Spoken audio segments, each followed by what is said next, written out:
I'm HybridFoxKid and welcome back to the Blocks SMP. We are once again starting in Honeycomb Ridge because this base needs to get bigger. No matter how many houses I build, it still isn't big enough, so we need to continue with the expansion. And if we turn around, we're gonna see what we're working on today. So this entire area here is hopefully going to be relatively fully decorated by the end of this episode, and I gotta say this is a lot of work to do, but I am prepared for it, and I think I kind of have a plan, so hopefully this will go without too much troubles, and hopefully I'll get it done nice and quick. So what I'm gonna do is I'm gonna be putting the main focal point of this area into play straight away so we can see where we're working off of. And yeah, there's probably no better way to do this than a time lapse because it's pretty big. It's a big area to cover. And we are in the time lapse, and here I'm going to explain what inspired me to do this section over here. So as I said at the start of my series, that this whole base is essentially inspired by a bunch of Mario Kart tracks, specifically Wario's Gold Mine and Toad Harbor. But this actual area here is kind of inspired by another track that's completely different from those two.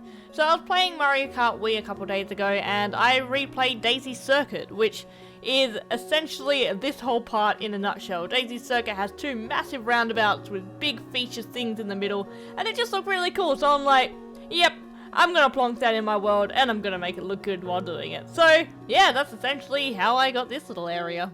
So with the addition of the triple roundabout, my base has expanded more than ever, and I gotta say, it was a lot bigger than I originally expected. I thought it was gonna come up to about here. But yeah, it went on a little bit further than expected, but it's fine, we can work with it.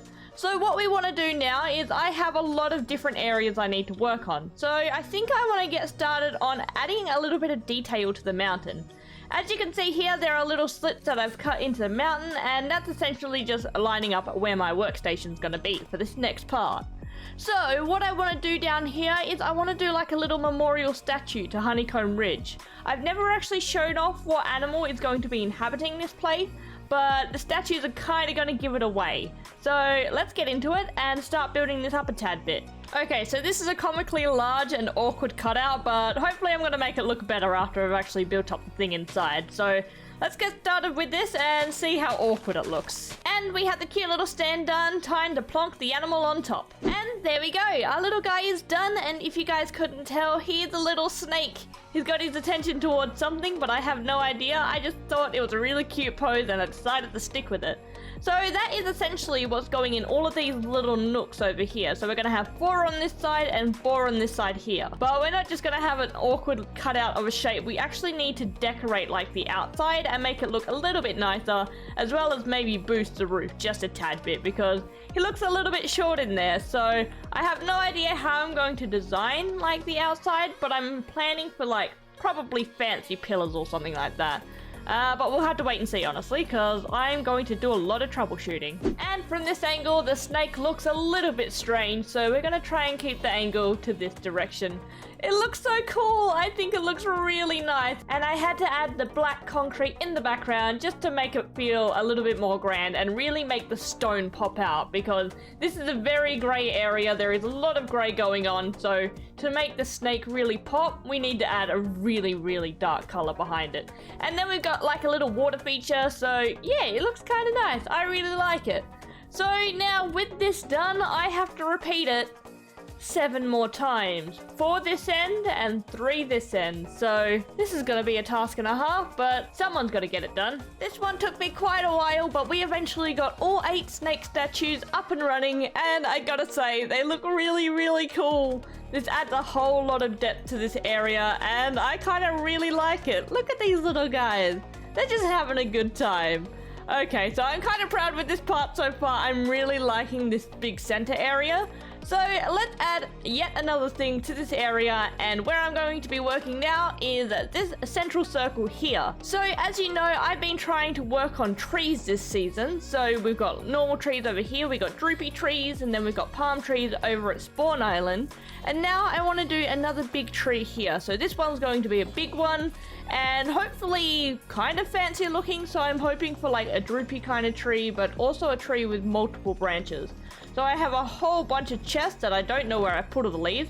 So there we go, we have a whole bunch of leaves, a whole bunch of wood. So I'm just going to try my best and see how we go. I'm not going to make any promises that it's going to look good, but I'm going to try at least. So I've made a little bit of progress. So far we've just got the stump, and I've kind of noticed that it's a little bit to the left. So when I'm building up the actual trunk, I'm gonna have to move it a little bit to the right.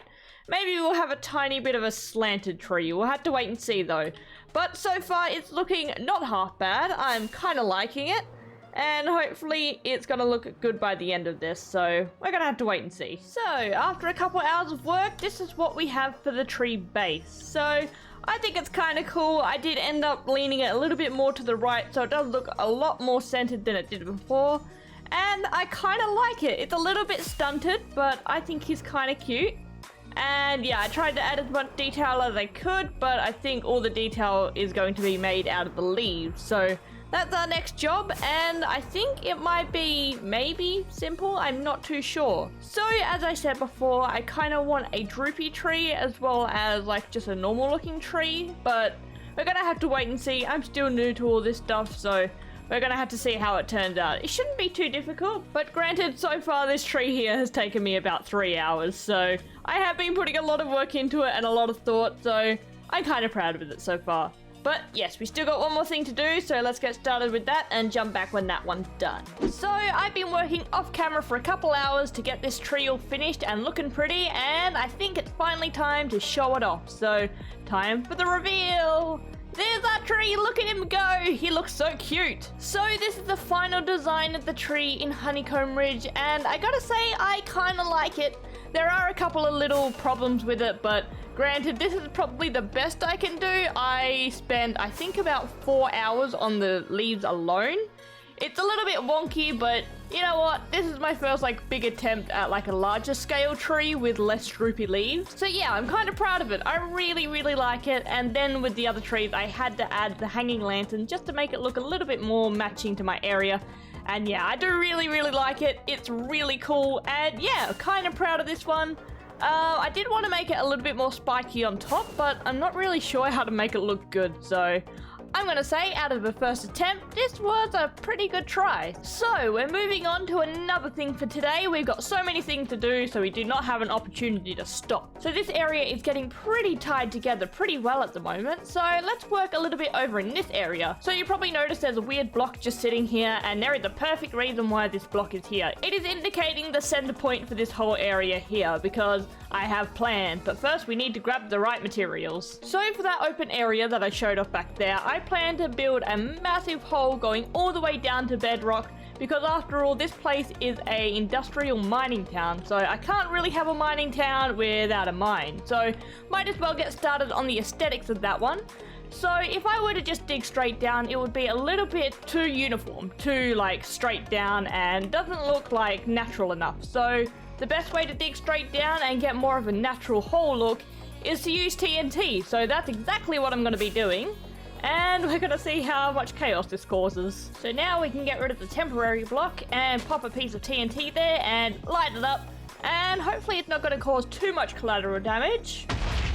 Okay, not half bad, but oh, okay, fair enough. I'm going to have to modify that area just a tad purely because, yeah, this entire area is completely built over a river, so we'll get there eventually. So now I just got to dig all the way down with some TNT, so that's going to be fun.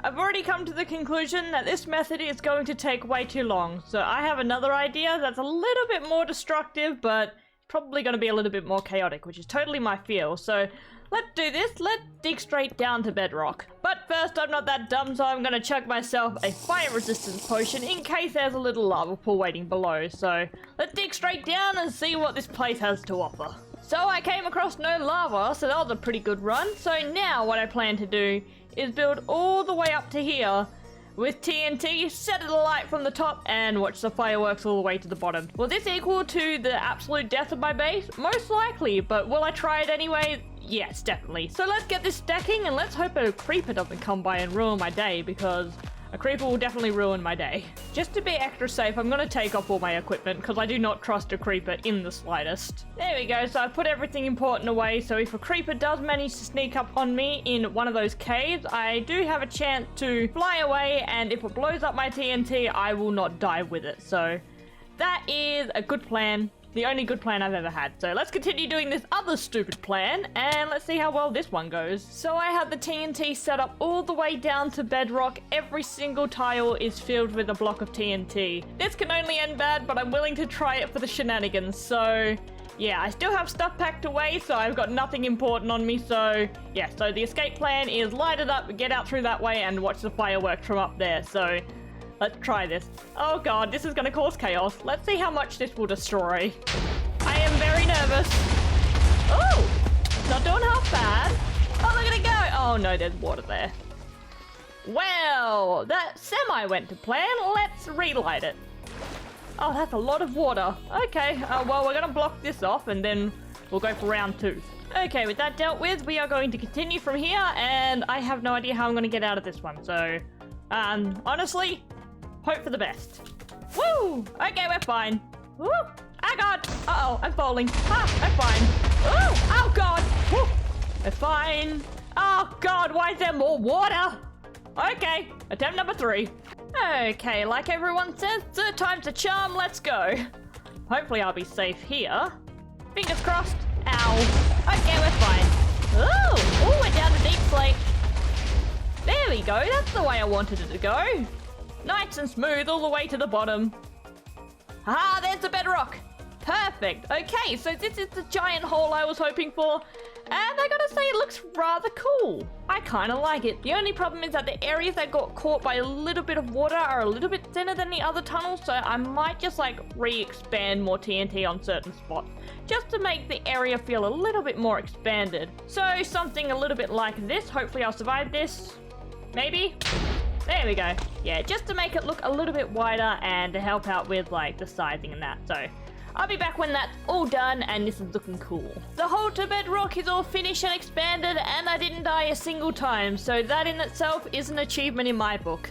So we finally finished this area, and I gotta say, it's looking kinda cool. I really do like it. I've always wanted to have something like this in the base, so it's about time I finally got around to doing it. So this here still marks the central area of this part, and this is where the supply crate's gonna go down into the mine so we can actually pick up the loot from the mine. So like diamonds and gold and all that other kind of stuff. So let's get the chain started, and then we're gonna build the thing that's actually hoisting the stuff up. So let's get started on that one. So I'd probably say the best thing to do is chuck just a bunch of ore in here and then build it up and see what it looks like later. So we'll pop a bunch of coal at the bottom, and then we'll move to like a little bit of gold because I use too much gold on my wall, so I don't want to be using too much here. Let's get some iron ore, and then let's top it up with some diamonds. There we go. It's looking kind of cool. And now we just got to add a little basket around the outside. So we've got our little basket of loot all done up and looking cute. Now we just got to add our crane pulley system a little bit up there. So let's get our chain up a little bit higher and kind of gauge whereabouts we want this crane built. So I don't want this built up too high. I imagine I just want it to peak a little bit over Fox's den. So it's not going to be massively tall, but we'll see how far we go up until I like the height. Maybe between the tree and Fox's den, so maybe 3 more blocks up from here? Yeah, because the crane's gonna be a little bit taller than where this chain ends, so I think here's a good starting point, so let's just quickly indicate it by one of these. And yeah, that doesn't seem like a bad height. It should be good. Yeah, that looks pretty good. So now the problem is I actually got to design this, so it's gonna be a circular shape, so that's gonna be a little bit of a problem, but I'm gonna try my best. We'll wait and see. So the wheel that is hoisting all of our precious materials is finally up and running, and I gotta say, it's looking rather nice, and I'm not gonna lie, that wheel actually took me a very long time to do. I was stuck on how to make a circle for a good like 30 minutes or so. But we're not gonna talk about that one. We're just gonna sit there and admire the wheel. But yes, I've come to the conclusion that Acacia and Deep Slate is very quickly becoming one of my favorite combinations of colors. I just love the orange. The orange is so pretty. But enough with gushing over color combinations. We've got more work to do in this area here. Oh, and also between cuts, I also made a little pond here. It's kind of cute. I added a couple fish. Look at these little guys. I thought it would be a good idea to add ponds on each side of the tree They were originally going to be big water fountains, but I felt that if I had put something in front of the tree, it would have distracted your eye away from the tree. So something that's low and in the ground that's not too distracting from like the central thing. So yeah, that's why I decided to go with that instead of like a big water fountain in the middle. So yes, back to what I was saying before, to the other project we're going to do today. And this is probably the biggest project out of everything that I've been working on today. So it trumps the tree, it trumps the wheel, it trumps the road, it trumps those snakes. It is going to be massive. I actually hinted towards this at the start of the episode when I was building these snake statues. I said that these were statues of a snake that lived in Honeycomb Ridge. I think you guys know exactly what I'm planning to build. So it's going to be a lot of fun, it's going to be chaos, and I think there's going to be a lot of planning involved. So I'm probably going to do a step-by-step cut because I don't think I'm going to be able to time-lapse this because it's going to be so cut up and I don't really know what I'm doing. I totally haven't been putting this off for a while. So as I said before, I was supposed to be doing progress updates on the snake, but we kind of fell into a couple of problems. So what I had done is I built up the entire snake doing little progress updates. I built it up, decorated it, and then I discovered after like 4 hours of work that I hated it. I really did not like how the snake looked. So I decided to blow the entire thing up and start from scratch again. So now I've rebuilt the snake again for the second time, another 4 hours down the drain. But he's looking a lot better, and this one I'm actually really proud of, so I'm very excited to reveal this guy. So it's time for the big reveal! Snake! Look at the little guy! Well, little is a little bit of an under-exaggeration. He's pretty big. So yes, this is essentially what I have been working on in the past like 9 hours or so, ripping it down, building it back up again, and I gotta say, this draft is way better than the original. The original was awful compared to this one, so I'm kind of happy that I decided to trust my building gut and actually try again. So it really hurt taking down 4 hours worth of work, but it's totally worth it considering that this is the end result for me. And also, this isn't even the full snake. This is only like 1/3 of him. So this little whole part here, there's actually going to be multiple dotted around the mountain. And I plan for like a whole part of his body to go between this mountain and that mountain, and then like having his tail sticking out at the end. So he's just like slithering through the mountain, having a good time and enjoying his little snaky life. So I do have a little bit of a backstory for this guy and how he became so big and very honey-like. So essentially, the nodes in the wall, the honeycomb calcite over here, has some kind of magical properties. So this little guy, he just started out as a regular old like carpet python, 2 or 3 meters long, a tiny little guy, and he stumbled upon the mountain, found the honeycomb calcite and decided to have a try, and he got a little bit addicted to him. And so he just kept eating and eating and eating and eating, and he didn't stop eating until he grew to monstrous length. I wouldn't know the actual length of him. I'd say it's a good 70 or 80 meters. I have no idea. I don't know Minecraft blocks to like real life measurements, but he's a big boy now. He's very big now. So yeah, essentially magical stones in the wall made Snake big. That is the TLDR of the story. But yeah, so that adds a little bit of story to Honeycomb Ridge and our little snake guy. And this guy here is completely passive as well. He's very sweet to all the people that live here. And these little holes here were actually built by the people of Honeycomb Ridge. So when he grew to massive sizes, he accidentally broke through the mountain and like crumbled all things below him and stuff like that. I might make that a little bit evident a little bit later on, but yes, he accidentally destroyed parts of the mountain trying to break through so he could move between different nodes and stuff like that. So people built these little tunnels so he can get through easier and actually make it to other locations. So that's your little bit of story for today. But yes, I think that is where I'm going to leave this episode for today. We got a little bit of story, we got a little bit of lore, and we got a lot of building. And finally, my snake is in Honeycomb Ridge. This has been the one thing that has been planned to be in this build since day one. This has always been the plan from the start. So I'm so glad we finally be able to get him in here. But yes, as I said before, I'm going to be leaving this episode here. This was an action-packed episode. There were so many things I got done. All of this area is fully complete and I am so proud of it. There were so many things I stepped out of with my comfort zone, and this area just looks really nice now, and it really ties the place together. So I couldn't be happier, honestly. So yes, yet again, I'm leaving this episode here. If you guys liked the video, give the video a thumbs up, and maybe subscribe if you want to stick around. Oh, good, I'll see you guys next time. See ya!